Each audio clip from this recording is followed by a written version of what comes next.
Waouh, c'était chaud. Tiens, tiens, tiens, tiens, tiens. En tout cas, Métallique, vraiment, il nous a appris de bonnes choses, hein. Quand même. Même si on était un peu trop dur sur lui, un peu. On peut dire, non? Non. Non, mais ça va, ça a été. Mais c'est un homme, non? Mhm. Alors, on a la Lipoutienne. Ah, bienvenue, la Lipoutienne. Ma grande sœur. On est ensemble. En tout cas, oui, bonjour à toutes les, bonsoir à toutes les femmes aussi. Là, on va continuer notre live tout doucement.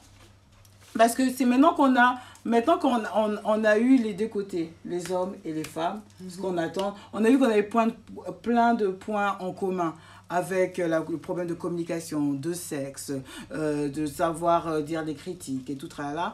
Ça va dans les deux sens. Mais maintenant que ça va dans les deux sens, pourquoi, quand on connaît les attentes de l'un et de l'autre, pourquoi ça ne marche toujours pas? Pourquoi ça ne marche toujours pas? Vous n'êtes pas demandé? On va parler des relations passées. Et ce que j'ai découvert il n'y a pas trop longtemps, c'est ce qu'on appelle les pervers narcissiques. Tu vois ce que je veux dire? Et je pense qu'il était important de parler de pervers narcissiques aujourd'hui, après avoir parlé des attentes, parce qu'on a tous envie d'un homme parfait. On a tous aussi envie d'une femme parfaite. Mais qu'est-ce qu'il en est de notre attitude? Parce que c'est dans les deux sens. Et vous connaissez, c'est quoi les... est-ce que vous connaissez ce que c'est les pervers narcissiques? Alors, pour ceux qui ne connaissent pas de qui on parle, ben, les pervers narcissiques, c'est une personne qui a des troubles de personnalité narcissique et aussi qui a une image de soi qui est qui se déprécie et qui se valorise en rabaissant les autres. Et ça, on le trouve souvent en relation. Et oui, oui, je veux une femme, je veux une femme, je veux une femme. Oui, je veux un homme, je veux un homme, je veux un homme. Mais à la fin, on reste pervers parce que, comme on dit, il y a des chansons ivoiriennes qui disent à la fin, on se préfère. Mais à quel niveau? Je ne sais pas si vous avez remarqué, si vous avez, essayez d'écouter, hein, essayez d'écouter attentivement ce que je vous dis parce que peut-être vous allez peut-être retrouver ça dans votre passé avec d'autres hommes. Il y a aussi des hommes qui sont des pervers narcissiques, ce sont aussi des hommes qui sont le plus souvent touchés que les femmes. Bizarrement, donc on retrouve ça plus chez les hommes. C'est aussi une des personnes qui donne l'apparence d'être supérieure aux autres et ressent un besoin exacerbé d'être admiré. Il y a aussi qui manipule ceux qui l'entourent et ne ressent aucune culpabilité quand elle blesse les autres. Pour connection. Ok, sorry, oui, on parle de pervers narcissiques, donc vous allez revenir. Et pourquoi j'en parle, c'est parce qu'on a tous des attentes vis-à-vis de la femme et vis-à-vis de l'homme.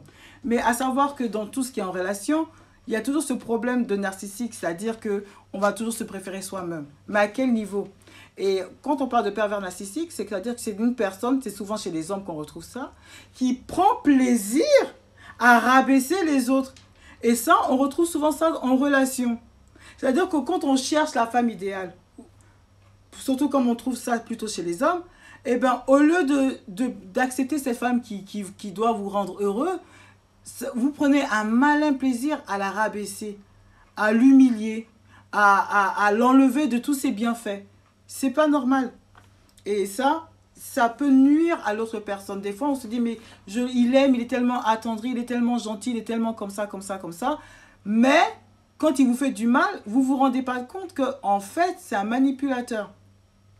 Donc, avant de vous, garçons, avant de dire que oui, vous cherchez une femme qui a telle et telle qualité, regardez vos actions. C'est là où je vais revenir avec ce que Métallique nous disait, quand il nous disait, oui, il y a 3 femmes ou 4 femmes pour un seul homme. Et je particulièrement disais que s'il y a des femmes, beaucoup de femmes, ce n'est pas pour faire des amourettes à 2 balles. C'est pour apprendre de l'un et de l'autre. Et si vraiment vous avez pris le temps d'apprendre, il y a des choses que vous devez prendre en considération. Et si on vous a déjà dit que vous avez beaucoup de traits de caractère d'un narcissique, d'un pervers narcissique, et que vous n'avez toujours pas travaillé là-dessus, ne vous étonnez pas pourquoi vous n'êtes jamais heureux dans une relation. Et vous, les femmes, ne vous étonnez pas si vous n'êtes toujours pas heureuse et satisfaite avec cet homme-là. Parce que vous n'êtes toujours pas rendu compte qu'il souffre, cet homme-là qui a des troubles de personnalité, qui a besoin de vous rabaisser, de vous humilier. Il ne sait pas s'exprimer avec respect. Parce que pour lui, il a besoin de voir que vous êtes inférieur. C'est pour ça que souvent les femmes sont dépendantes parce qu'il vous tient quelque part par quelque chose. Mais par quoi? Le sexe? L'argent? Posez-vous ce genre de questions. Donc, si vous ne vous êtes pas encore rendu compte que vous êtes avec un pervers narcissique, il serait temps de faire des recherches. Et c'est pour ça que je fais ce mémoire, pour vous éveiller aussi. Ce n'est pas tous les hommes qui sont mauvais, il ne faut pas oublier. Mais il y a des caractères qu'il faut reconnaître. Parce que dans ce cas-là, vous n'allez pas perdre votre temps avec certains hommes. Et surtout ce genre d'hommes. Alors, comment on va les reconnaître, ces pervers narcissiques? C'est une personne qui est attrayante, qui est amicale, qui est parfois réservée. Et elle aime son côté flatteur et charmant. Mais rapidement, il y aura un petit malaise. Vous comprenez? So basically, I was talking about the narcissistic pervert. How you can recognize them. And that you need to know yourself that a person who's got this attribute, this attitude, is really willing to make you feel low and down. He's going to insult you. He's going to abuse you verbally just for you to feel down. He will never put you in the level where you deserve. He only is going to, he's like toxic, really toxic. You can't even talk because he's always right. And that's a problem. Oui, Kim Luamba. Yes, so... Sinon, tout ça même, ça me donne chaud. Je vais même enlever ça pour que vous soyez vraiment très attentifs à ce que je vais vous dire. Alors, comment on va reconnaître les pervers narcissiques? That's how we're going to recognize them. And I have some stuff. Hello, Kimi. Yes, we're talking about the pervert narcissist right now, because now that you know what a woman wants in a man in a relationship, and what a man wants in a relationship with a woman. Et pour ça, maintenant qu'on a ça, on va parler maintenant des pervers narcissiques. Et c'est comme ça vous allez vous apercevoir. That's how you're going to realize that sometimes what we expect for someone starts from us. And especially the man, because the pervert narcissist is something that you found a lot in a man. So, how are you going to recognize them? Tell me if it did happen to you in the past. Dites-le moi aussi si vous en avez déjà connu. Il maintient une communication floue. C'est-à-dire que le pervers narcissique, il a une façon de s'exprimer que c'est pas clair. C'est-à-dire qu'il va peut-être vous embrouiller pour quelque chose qui n'en vaut pas la peine. Vous allez vous sentir coupable pour quelque chose qu'il n'y avait pas besoin. Il y a aussi, il change d'avis tout le temps. So, he doesn't stick to the point. Il va te parler de A, il va parler de B, il t'embrouille la tête. Il va te mentir. He's going to lie a lot. Yeah? Il fait expérience de jalousie. Il est incapable d'avouer ses actes répréhensibles ou d'assumer la responsabilité de ses actes. Donc, c'est jamais de sa faute. Il ne va jamais s'assumer dans ça. Et il cherche continuellement la reconnaissance ou le succès. Il présente parfois plusieurs visages. Ici, par exemple, il peut être très triste. Donc, vous allez avoir pitié de lui. Et après, il surgit avec une grosse colère. Il n'est pas conscient du mal qu'il fait. Hein? Et du coup, tout ce qu'il va faire, il va calculer ça pour que les autres puissent prendre son parti. So, basically, somebody who is narcissistic pervert, he will not talk properly. He has some communication issues. He will be lying all the time. He will not be able to tell you the truth and be convinced about his mistakes. It's always somebody else's fault, never his fault. And you always have different type of faces. One day he's happy, one day he's not.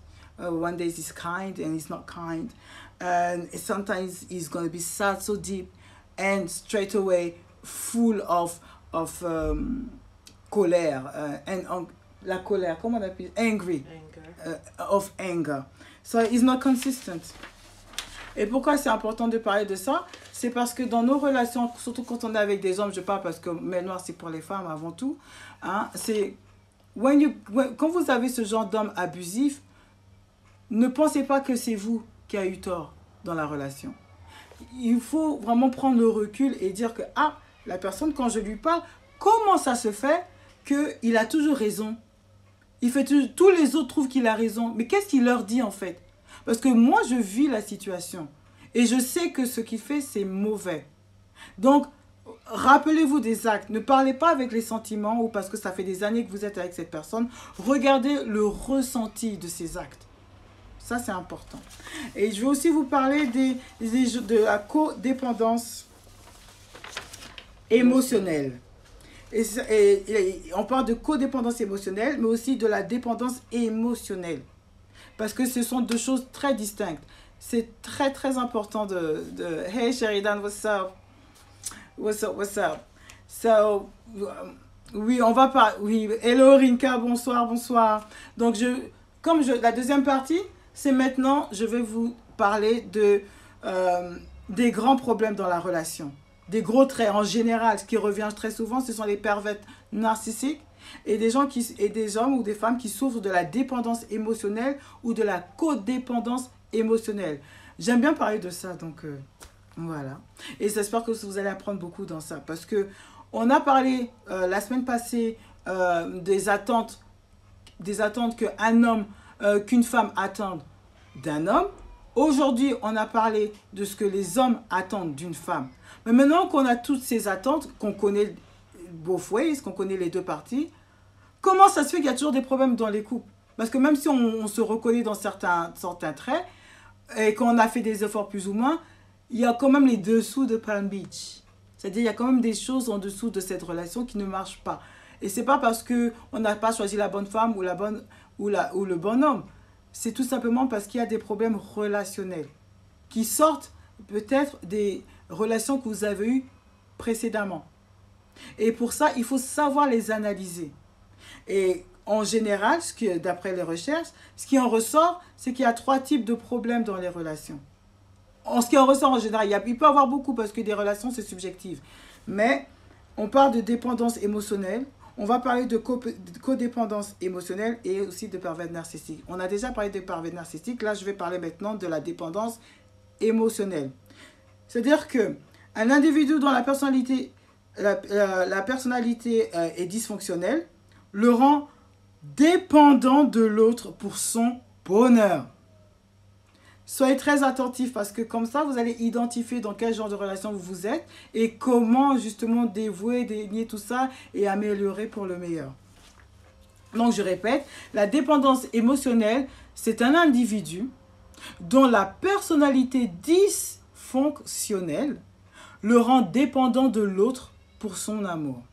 Alors, ce type de personne est capable de poursuivre des relations, même si elles sont toxiques et destructrices, puisqu'elle est totalement dépendante de l'autre pour son bonheur. Ça veut dire quoi tout ça? It means like someone ça veut dire qu'une personne qui a vraiment besoin d'être heureux, pour qu'il soit bien, il faut qu'il soit avec une personne qui a besoin de lui. C'est-à-dire que on peut parler de ça pour les femmes battues. Les femmes battues, oui, elles sont dans des relations toxiques, mais pourquoi elles restent? Parce qu'il y a un besoin qui s'est créé. Ce n'est pas le besoin d'être frappé, c'est qu'il y a un besoin que, quelque part, cette personne-là, elle m'a sorti du ghetto, ou elle a beaucoup fait pour moi, même si elle est méchante, je vais quand même rester avec elle pour la supporter. Et la personne de l'autre côté va dire que non, c'est parce qu'elle a peur ou autre. Non, c'est parce qu'il y a une dépendance émotionnelle. Que sans cette personne-là, tu n'es rien. Même s'il a ce mauvais point, mais tu vas quand même rester avec cette personne qui te trompe, cette personne qui te maltraite, parce qu'elle t'apporte un certain réconfort. Et ça, c'est un problème. On entend. Et ça, c'est un problème émotionnel. C'est ce qu'il faut ressavoir. Et quand il y a ce genre de problème, les filles, ce n'est pas l'homme de vos rêves que vous recherchez. Une personne que vous recherchez pour faire du bien, vous allez le ressentir. Il y a cette lueur en vous, ce glow naturel qui va vous mettre bien. Donc, sachez identifier ce que vous voulez chez un homme comme chez une femme. Si vous êtes dépendant, c'est l'amour qui rend dépendant. Mais quel genre d'amour? L'amour ne doit pas vous faire du mal.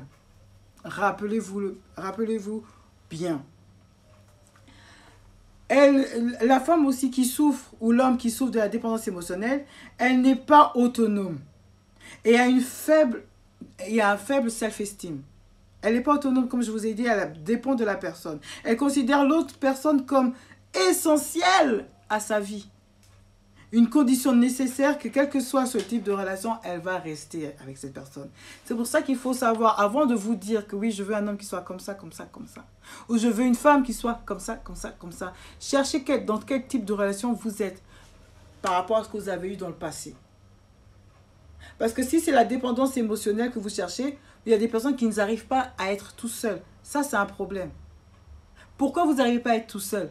Avant de chercher la femme avec tous les traits, les attributs possibles, regardez ce que vous avez déjà à apporter à l'autre. Et si vous ne connaissez pas, allez demander à vos ex. Elle va vous dire clair là comment vous êtes. Et là, je vais parler aussi de la codépendance émotionnelle. Alors, une dépendance, c'est quoi la codépendance émotionnelle? C'est une dépendance à la dépendance. C'est chiant, hein? Une dépendance à la dépendance de l'autre, comme on peut dire parents et enfants. L'enfant a besoin du parent pour le guider.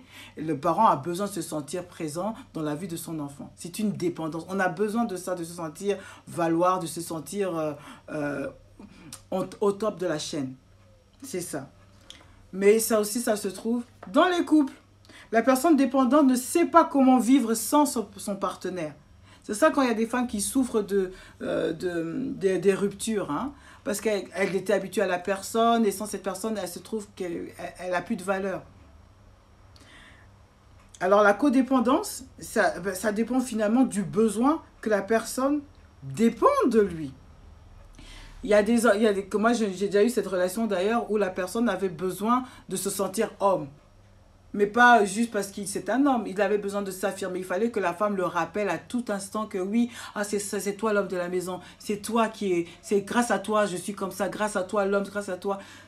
Il y a des hommes, ils ont besoin de se sentir valoir. Et ça, on le retrouve encore, rappelez-vous, dans ce qu'on a parlé tout à l'heure. Lorsque je disais que la plupart des hommes, ils recherchent chez une femme qu'on réconforte leur ego. Mais ça, c'est à la petite échelle. Mais dans un cas extrême, on appelle ça la codépendance. Et ça, il faut se rappeler parce que vous en avez peut-être déjà souffert, vous ne vous rendez pas compte. Vous pensez que c'est votre faute que la personne elle est partie parce que peut-être vous fallait lui montrer plus d'amour. Non. La personne souffre de ce manque d'amour, mais ce manque d'amour, il n'aurait pas dû le rechercher chez vous. Il devait l'avoir déjà en lui-même. Yes. C'est pour ça qu'il était important que l'homme se connaisse d'abord avant d'aller chercher une vraie relation. C'est pour ça que lorsque, avec Metallic, quand il disait qu'il y a 4 femmes pour un seul homme, c'est pas le fait d'avoir plusieurs chattes dehors. C'est qu'il fallait comprendre la raison, la relation avec chacune de ces femmes pour être une meilleure personne. Pour pouvoir assouvir tout genre de besoins de votre femme. Donc, rappelez-vous d'une chose, malgré ce que vous avez envie dans la vie, chez une femme ou chez l'autre, la morale de l'histoire, c'est de se regarder soi-même. Regardez-vous vous-même avant de chercher, d'accuser l'autre parce qu'elle ne me donne pas assez de sexe, parce qu'il n'est pas assez chaleureux avec moi, parce que on est en relation avec 2 personnes. Il y a l'émetteur et récepteur. Ce que vous allez émettre chez une autre personne, elle va le recevoir d'une autre façon. Donc pour vous assurer que vous êtes dans le bien, malheureusement, c'est pas avec l'instinct, c'est avec la réflexion qu'il faut faire les choses. C'est-à-dire penser pour l'autre. Est-ce que si j'agis comme ça, la personne va être malheureuse ou elle va être heureuse? Et si j'agis comme ça, pourquoi elle n'est pas encore heureuse? Alors il y a un problème de communication, j'en parle. Et c'est ça le message de l'histoire. Ok? J'espère que ce mémoire vous a beaucoup apporté et qu'on va se suivre encore la semaine prochaine. Pour ceux qui ne sont pas très Instagram, n'oubliez pas, vous pouvez retrouver cette vidéo sur YouTube à Melnoir Journey. Et je vous dis à bientôt, à la semaine prochaine, jeudi à 21h30 en UK et 22h30 at Paris. So for everyone who assists, I say thank you very much. And don't forget that you can find this video in YouTube on my channel, which is Mel Noir Journey. And I hope that you enjoy this topic, and I hope that you enjoy also my guest. It was very deep, so it was kind of interesting. I think I'm gonna interview him personally, and that will be for a spiritual level, so maybe we can learn something from him regarding the spirituality for Black people, for instance, or Africa. We never know, something new. Talk to Mrs. Zeni. I see you next week. Bisous.